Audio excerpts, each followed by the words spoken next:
Hi friends, कैसे हो आप लोग। मैं विकास कुमार आप सभी लोगों को आपके अपने यूट्यूब चैनल मैथ पावर पे दिल से स्वागत करता हूं।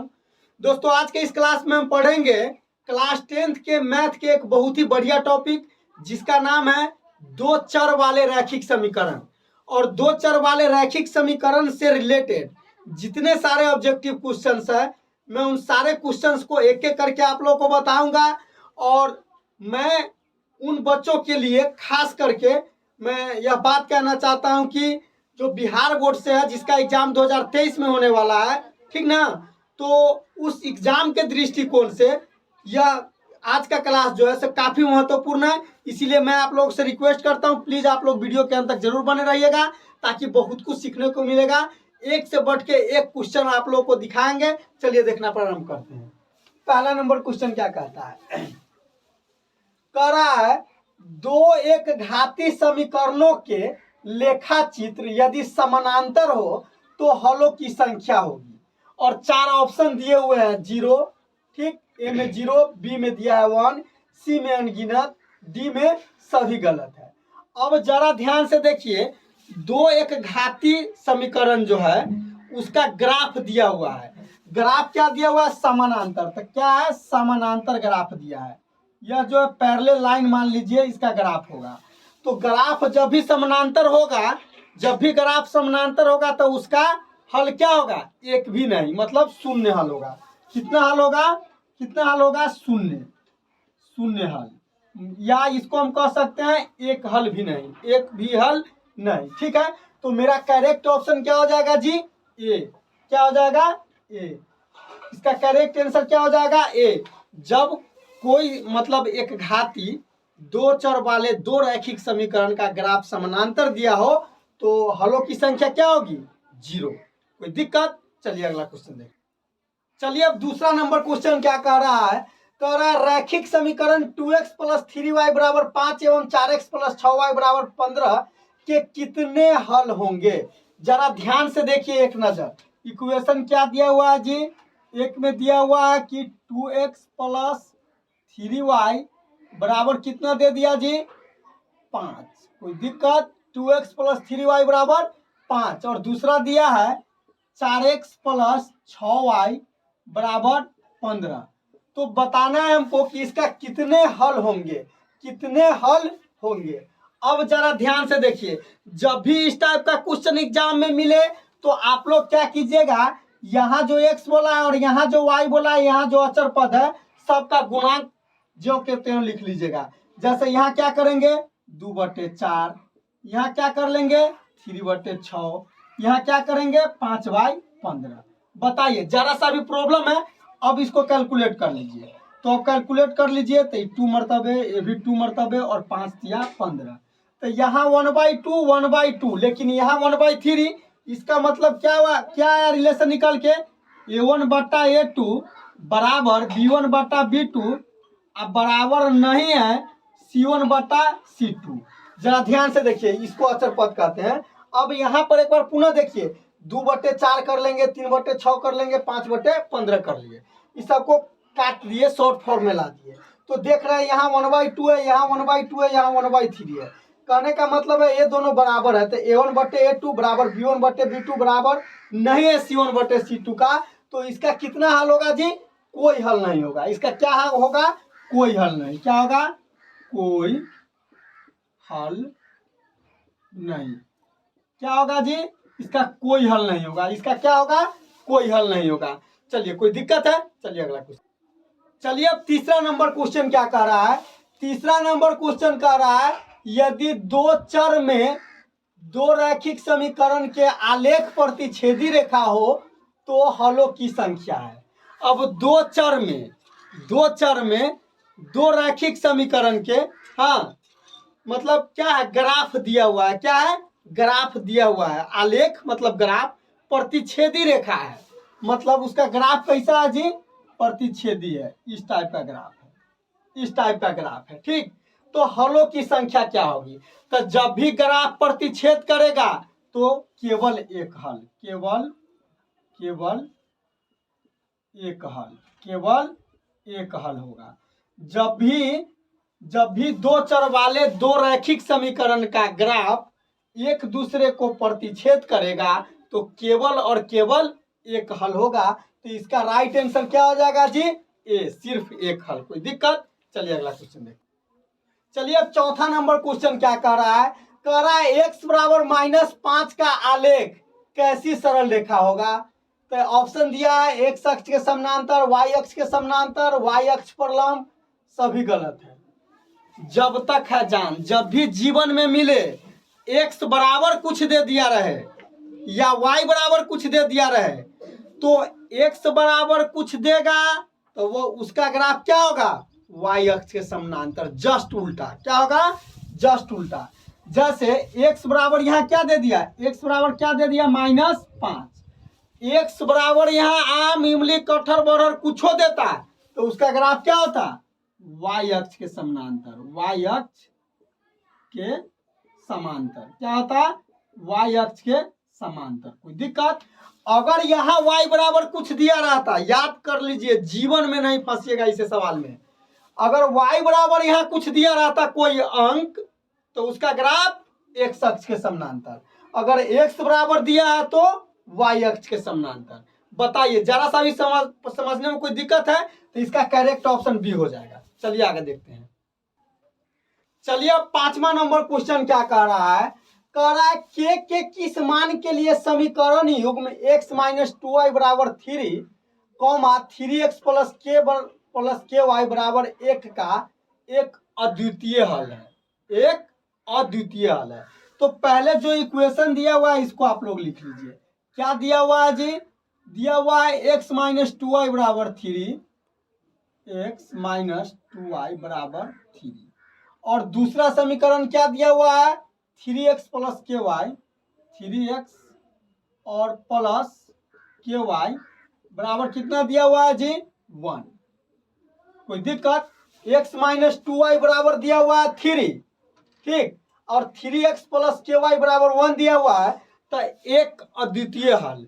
तो देखिए, एक अद्वितीय हल मतलब एक के अलावा दूसरा नहीं, मतलब केवल एक हल।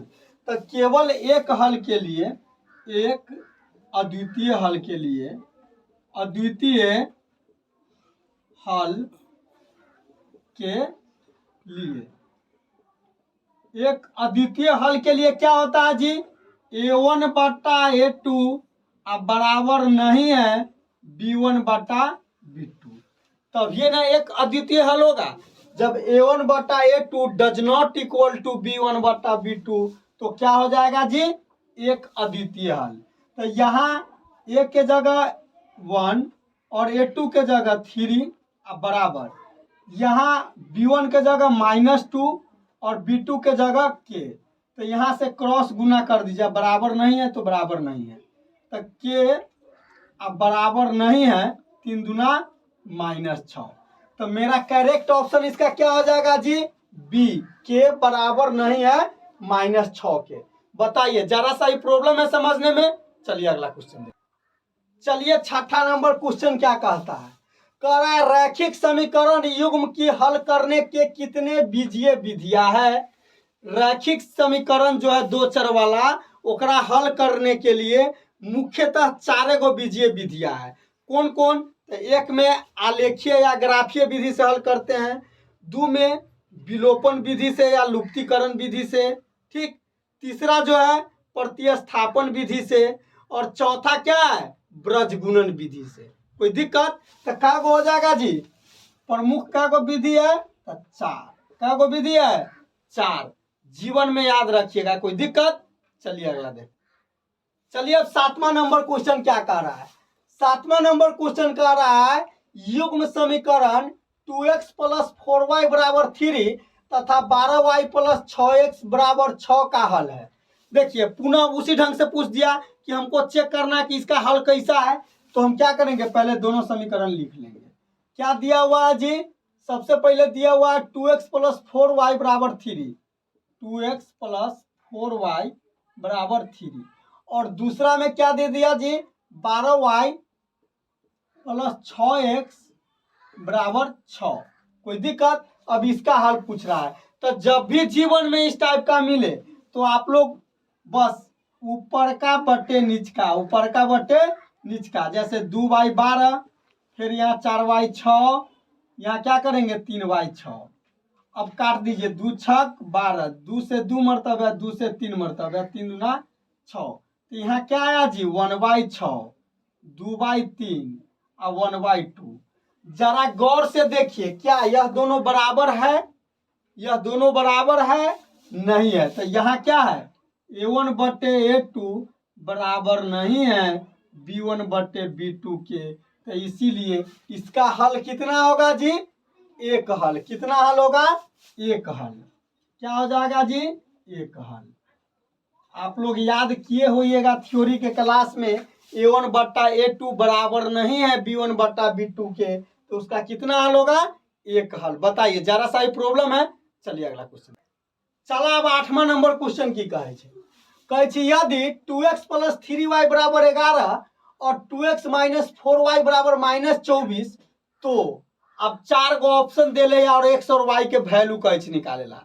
तो तू सब जल्दीबाजी में सॉल्व करके भी निकाल सकी छा, या दोसर तरीका देखा है कर। दोसर तरीका की कर, या मतलब जैसे समीकरण कथी देले है 2x + 3y बराबर 11 और 2x - 4y बराबर -24। ठीक, तो ये एक ही समीकरण आई कथी है 2 है। ठीक, तो तू एकरा की करिया, या तो जल्दीबाजी में कैलकुलेट कर लिया, देखे छो ये दोनों बराबर है, 2x + 3y यहाँ भी है, 2x - 4y यहाँ है। तो समीकरण डायरेक्ट की कर दिया, समीकरण 1 घटाओ 2, समीकरण 1 घटाओ 2। अब देखो तो 2x + 3y बराबर कितने हो गलो 11, इमा 2x - 4y बराबर -24। अब देखो, अब इमा माइनस, यहाँ प्लस, यहाँ प्लस, ये दोनों के कहानी खत्म। 4 3 7y और 24 और 11 कितने भेजती हो 35, तो 7 5 35, तो y कितने निकल के आ गलो 5। अब की कर दिया, y का मान 1 में चाहे 2 में केकरो में रख दिया, y का मान समीकरण 1 में रखने पर, 1 में रखने पर।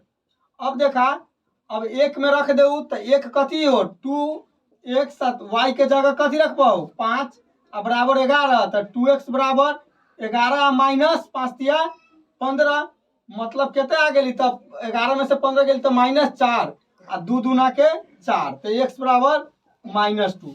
तो करेक्ट आंसर तोर कौन हो जातो, x बराबर -2 और y बराबर 5। तो देखा ही कौन ऑप्शन में हो, तो ऑप्शन नंबर डी में हमारा नजर आ रहा है x बराबर -2 और y बराबर 5। तो करेक्ट ऑप्शन कौन हो जाते डी। कोई दिक्कत हो ईश्वर ने बना लिया जल्दी। चला अगला क्वेश्चन देखिए।